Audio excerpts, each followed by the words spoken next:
విజయ్ హీరోగా తెరకెక్కిన ఆఖరి సినిమా జననాయగన్.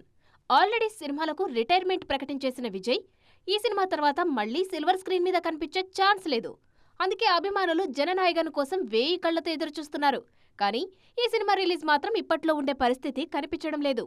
సెన్సార్ విషయంలో ఇబ్బందులు ఎదురు కావడంతో సంక్రాంతి బరిలోనే రిలీజ్ కావాల్సిన మూవీ వాయిదా పడింది. వాయిదా వేసి 2 నెలలు కావస్తున్నా ఇంకా రిలీజ్ ఎప్పుడు ఉంటుందన్న విషయంలో క్లారిటీ రావడం లేదు. చిత్ర యూనిట్ కాస్త తగ్గి రివైజ్ కమిటీ ముందుకు వచ్చినా రిలీజ్కు లైన్ క్లియర్ కావడం లేదు. తాజా సమాచారం ప్రకారం రివైజ్ కమిటీ జననాయగన్ రిలీజ్కు గ్రీన్ సిగ్నల్ ఇచ్చిందన్న టాక్ వినిపిస్తుంది.